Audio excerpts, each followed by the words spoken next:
Hello. It has been a long time since you've seen me. Life has been hectic. I hope everyone is well. We're still in a pandemic. That's not great. We're all still in lockdown. But hey, we're not going to get down now about that. Hopefully if you're from the UK you'll be out of lockdown in June. Fingers crossed. If you're from Ireland, maybe 2023. But look, we're going to keep mentally positive about this. The end is somewhere in sight. If you follow me on social media, Sarah Jane Vlogs, if you do not, you would know that this month is Endometriosis Awareness Month, and I've kind of made a vow to myself that I will share as much information as I know about the condition and try and raise awareness around it, because a lot of people still don't know an awful lot about endometriosis. And I have openly said that I had never heard of the condition. I never knew anything about it until I was told I had it. And it's a shame that women and men aren't taught about this in school. Like, it is a huge part of a woman's life, gynecology issues, and for the vast majority of the community not to know anything about the condition at all it's quite shocking. So I'm doing my bit to help enlighten the people, and if it helps one person, that is amazing. That's all I ever ask for, that I'll be able to help someone or share and educate on a condition that is not very well talked about. So yeah, I put a little box on my Instagram a couple of days ago and I got a couple of questions and I'm going to answer them. There was several questions that were the same ones, so that kind of made it a bit obvious. So I picked the ones that I got consistently, and I think there's 7. I have them written down in front of me. But there's 7 questions that I got repeatedly, and they're questions that when I looked into what endometriosis was, they're the exact same questions that I wanted answers to. So let's get into it. Okay, so the first question was, what exactly is endometriosis? And a lot of people out there would think they'd have an idea of it, but sadly there's a lot of misinformation about it. And even if you did learn about it in school or your doctor told you about it, 9 times out of 10 you were told the wrong definition of it, and it's something that the endo community have fought tooth and nail to get the correct definition put on Google, because up until I think it was last June or July, they had the wrong definition up on Google. When you typed in what is endometriosis, what came up was completely off. So the endo community fought tooth and nail, and everyone got in contact with Google, and they changed it. They updated it within 24 hours, which was amazing.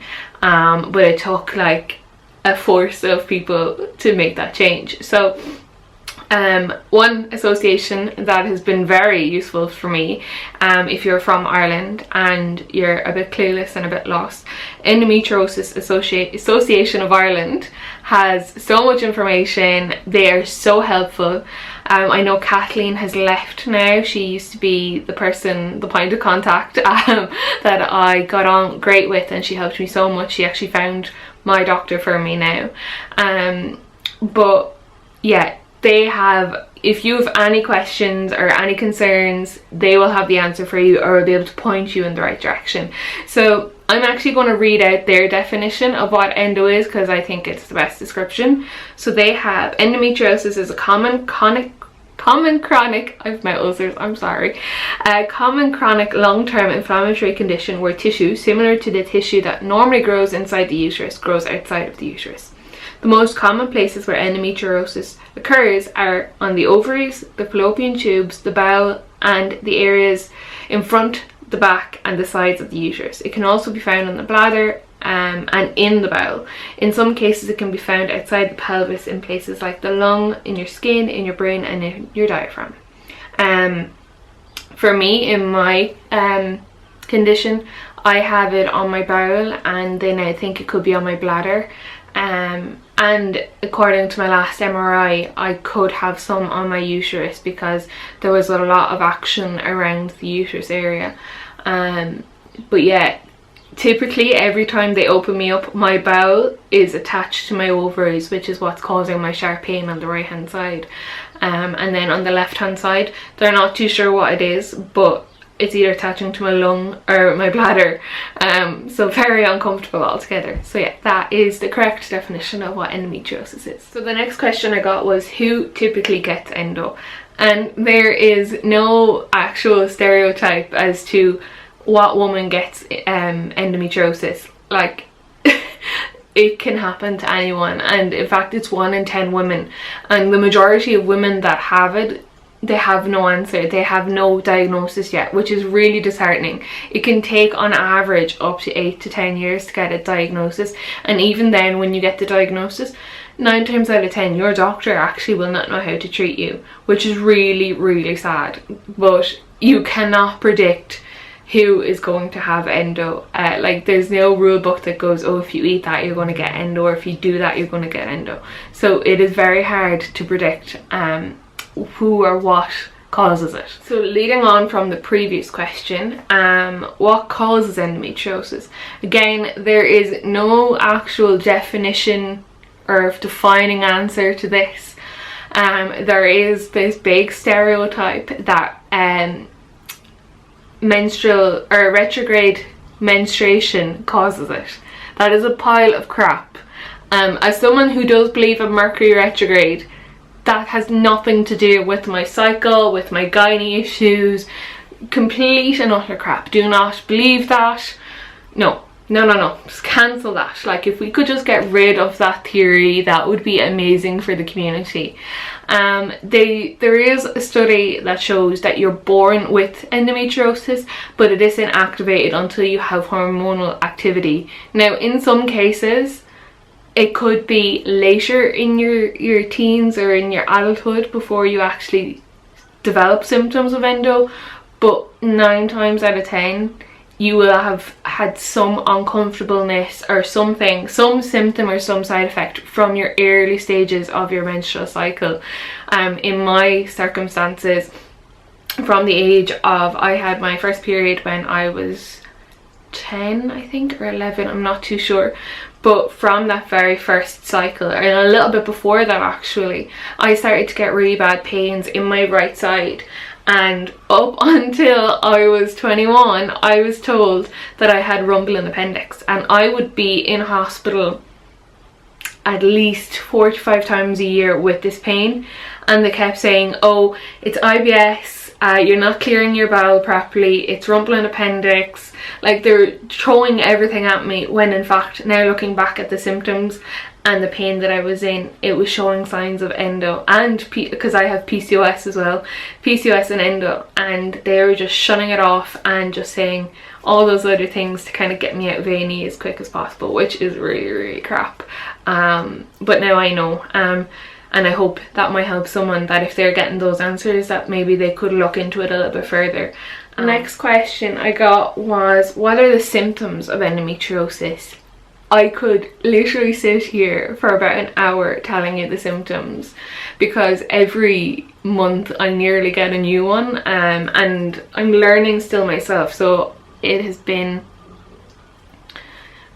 when did I start having my surgery? 2016, so it's been almost 5 years since my journey has really like kicked off, and my symptoms list is getting longer and longer, but I'm just going to give you, I have them written here in front of me if you see me looking down. So painful period. Now this is one that I was kind of like, oh, should I put this in, because everyone puts endometriosis as, oh, it's just a painful period, like you're fine, what are you complaining about? When I say, right, painful period is like here on the pain scale, endometriosis is actually to the ceiling and above. Like, I can't quantify the pain. You would know the difference. Like, my mum, like, if you could literally interview her about watching me when I'm in this pain, she would tell you, like, it is heartbreaking watching me. Like, I would have my knees up to my chest, like, I would be crying, I would be hardly able to walk. I have a walking stick. I'm 27 and I have a walking stick to help me on the days when my pain is bad or if I'm bleeding. Like, it is insane. Now, touch wood, at the moment I have the marinocoiling, so I don't have a period, but I have been bleeding the last few months with it. Not a full-blown period, but when I am bleeding, the pain is incredible. It is unbearable, and I wouldn't wish it on my worst enemy. The next symptom would be pelvic pain. Cramps. Oh dear God, the cramps are horrific. Abdominal pain. So it's sometimes very hard to differentiate the pain, because it could be your bowel, it could be appendix, like it could be any issue when it comes to your abdominal area. But you, again, if you have endo, you know the abdominal pain, it is diabolical. Back pain, Jesus, at 27 I feel like I'm 97, because the back pain is ridiculous. And you can probably see now I'm crouched over. I can't straighten up, because if I straighten up, my lower pelvic and lower abdominal area will kill me. I'm in a lot of pain today. I've taken a lot of pain medication just to actually like sit here and do this video for you. The next symptom would be pain during and after sex. Now, at the beginning of my diagnosis, this really wasn't an issue for me, but the worse my condition got, the more painful it began to get.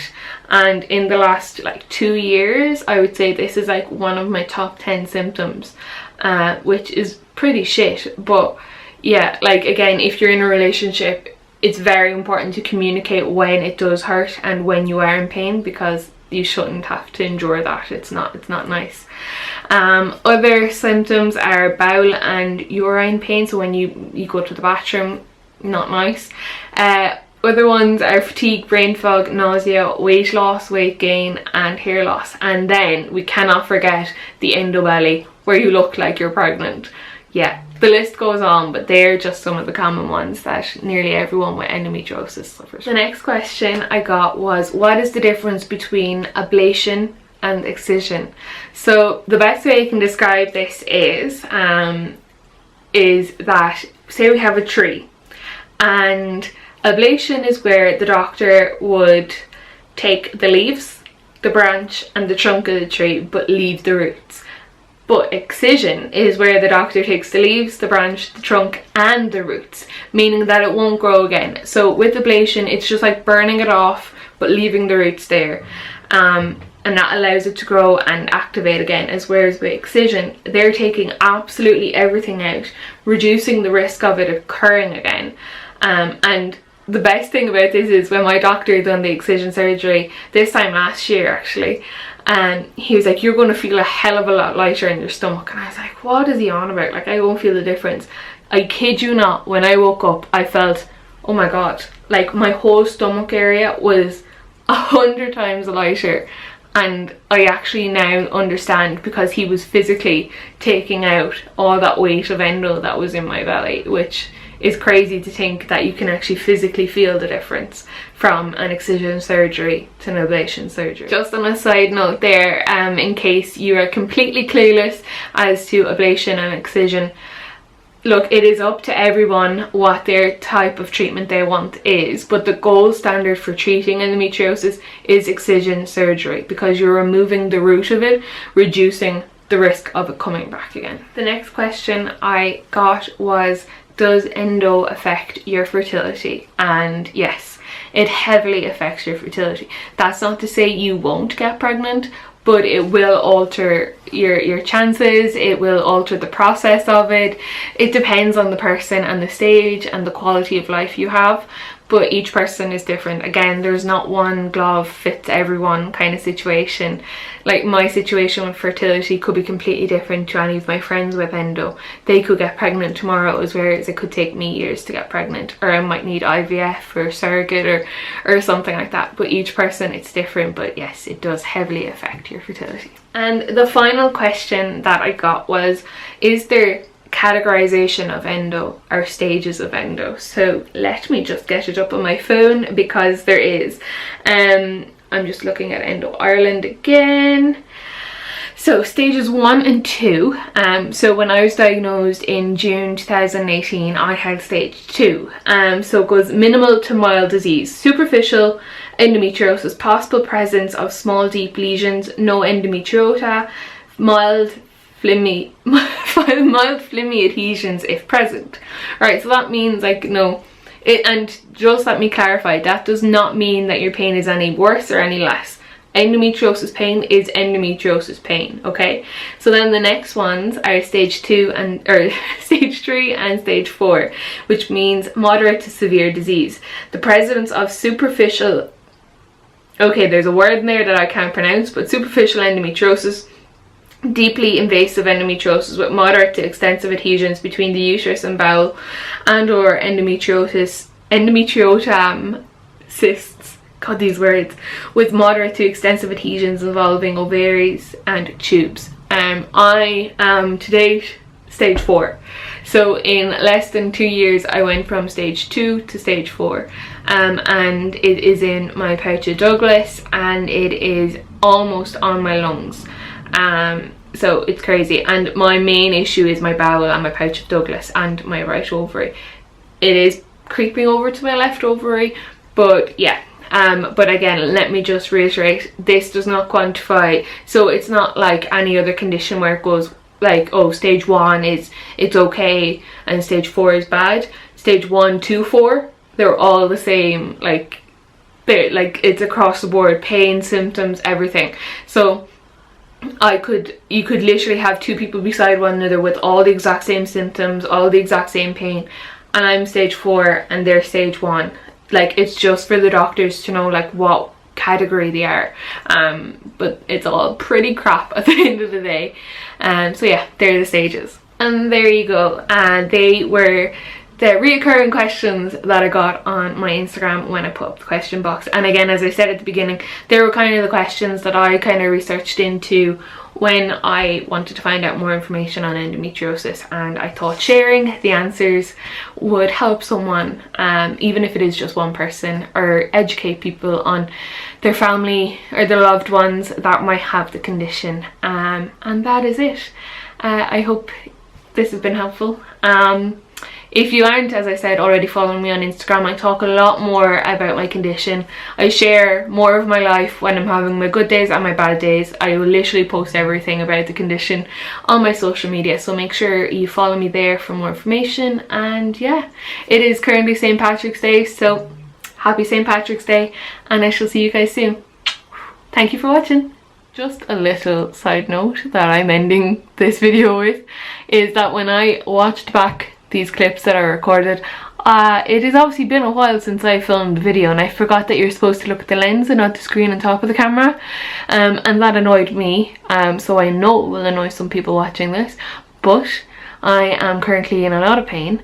It is, as I said, St. Patrick's Day, so I want to go spend time with my family. We're going to have a barbecue because the weather is chef's kiss, and yeah, I literally could not be bothered to re-record all this as well because my battery is dying, meaning I would have to charge my batteries, wait about 3 hours before I could do it. So yeah, apologies about me looking at the lens. I will improve my vlogging game this year, fingers crossed. I did break my arm this year, so that's the reason why the last 3 months there has been no content. Severely broke my arm, needed surgery, and it will take a year for it to fix. That's why I'm not moving this arm as much as I was moving this arm.